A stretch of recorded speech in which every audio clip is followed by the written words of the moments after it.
Made me think of original, the OG class of next gen.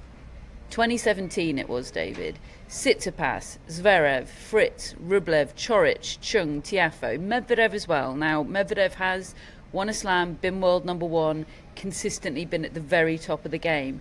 But if we'd all been told in 2017 or 2018 that this lot would have one slam between them midway through 2024, we would not have believed that, would we? Because the dialogue around this lot 2018 was, well, we all bigged up the Dimitrov team Raonic generation, didn't we? And look what's come of them. These are the real deals. These are really the ones that are going to take over from the big three. And okay, yes, Medvedev is a caveat, and Tsitsipas and Zverev have each reached Grand Slam finals, but still, we would all be astounded with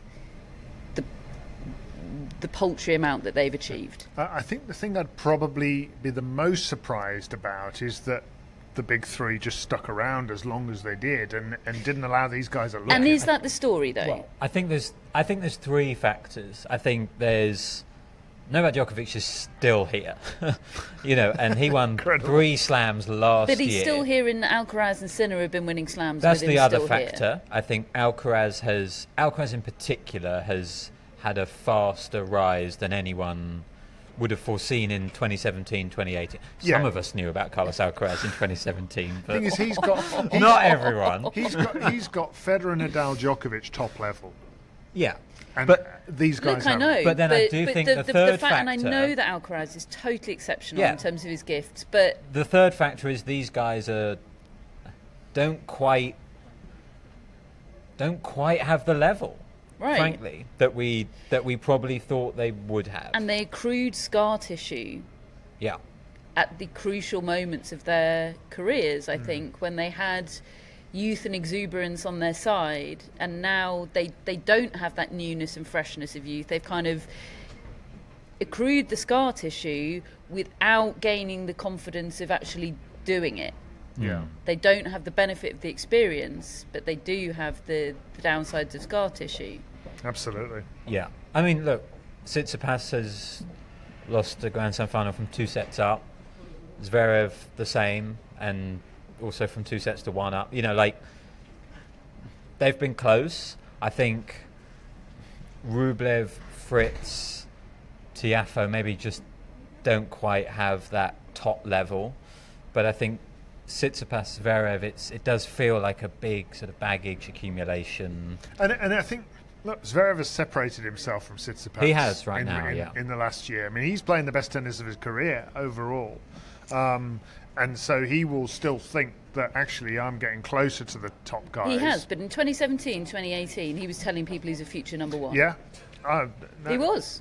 Absolutely. And nobody was saying, that's ludicrous, I'm Alexander. still very I'm very much not convinced that Zverev ends up with any Grand Slam title. Do you think any of those that I've listed do? Tsitsipas, Zverev, Fritz, Rublev, Coric. Chung, I know, has had horrendous injuries, and I know that there are other factors here. Apart from Medvedev and Zverev, they're the only ones I think that could conceivably win a Grand Slam from here, of those people.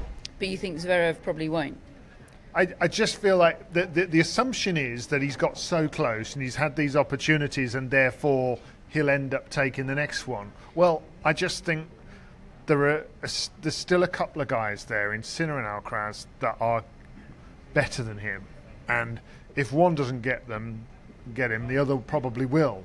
And I also think Medvedev usually will beat him too. Now, Djokovic, how long has he got left? Again, if he plays him, he'll probably win. And then there's going to be other people that will come up. Do you think they were all waiting for the big three to go? Of course. Do you think there was too much kind of, my time will definitely come? I just rather than, I don't care when they go. I don't think they could have had any say in it, really, because these guys are too good for them.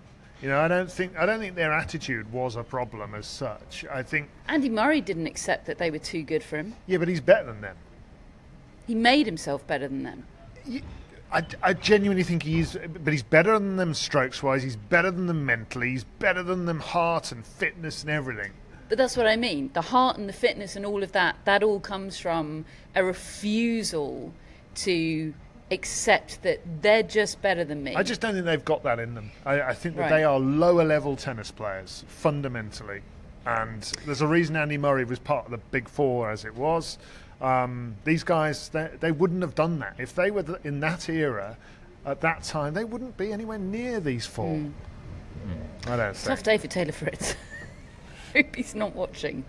He's definitely not watching. He's probably going through the awful process of sort of I do feel for having him. to wee on demand after losing in a Grand Slam for doping purposes. Needs one of these. I am critical of him because he came up short today, but I also feel for him because he is trying all the time, and when you're accruing that mental baggage and disappointment, it only gets harder. That's it. Like, generally, I do think Fritz is pretty much maximising. I agree. Like, you know, he's been American #1. He's been in the top 10. He's okay. Like today, there's definitely a sense of missed opportunity for sure. But like, I don't look at Fritz and think, wow, he's massively underperforming. Like with his game, I think he's getting a lot. I think he's getting a lot out of it, and you know, maybe that's not always been the case for his career. Like, you know, he was part of that original Next Gen 2017, 2018. It did take him a little while to get to where he is now. It took him longer, for example, than Zverev and than Tsitsipas. But you know, I think he's actually doing pretty well. I think this is a missed opportunity for sure, and tells you something about him.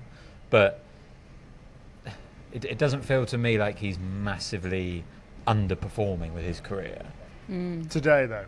Well, as I said, today's a missed opportunity, but I just think that's such a big opportunity missed, though, that actually he is underperforming. Because I just, that's the one people are going to remember if he doesn't break the one through. he'll remember as well. yeah, it's like I said the other day though, like suddenly thrust into a new situation where you're the favorite. That was always going to be a tough mental battle for him today. And look, I think tennis-wise, I think Musetti's got more in his game than Fritz has. He's got a game that actually can flourish on this surface. Like Fritz is kind of, he hits a very reliable ball. It's very consistent, but it's not got anywhere close to the variety that Musetti's got. It ended up looking like a craftsman against a ball basher, right? Didn't it?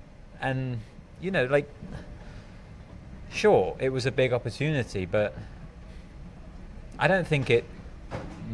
I don't think it massively changes how I feel about Taylor Fritz. Like,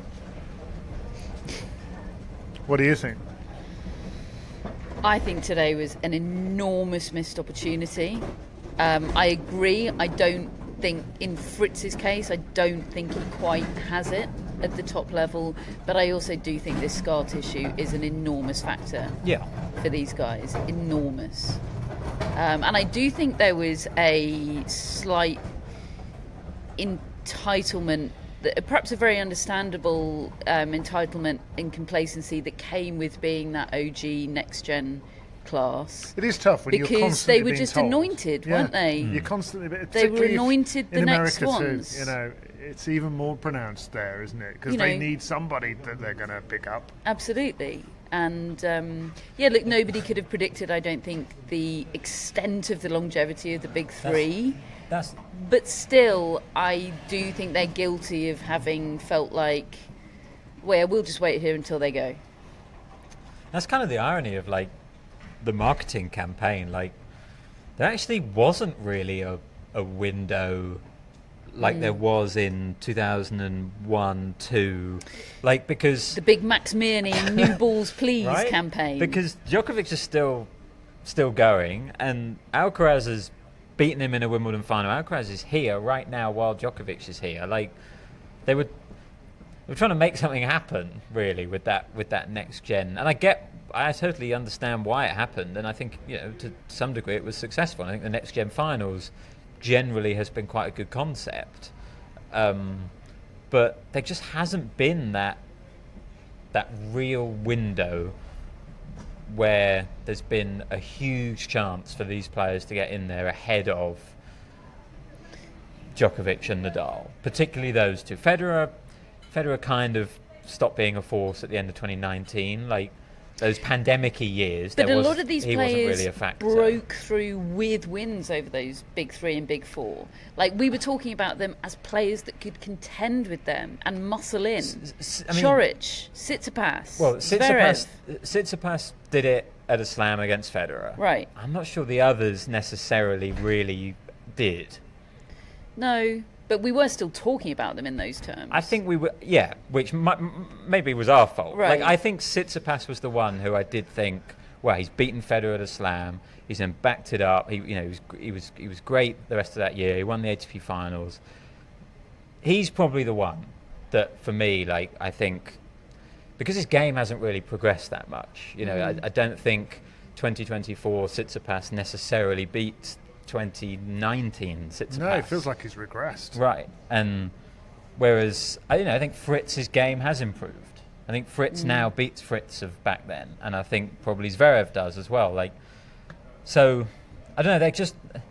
There definitely wasn't as big a window as there seemed, but equally, I agree about the scar tissue and how now it does feel like these aren't the guys anymore. It's Alcaraz and Sinner, and Rune hopes Rune.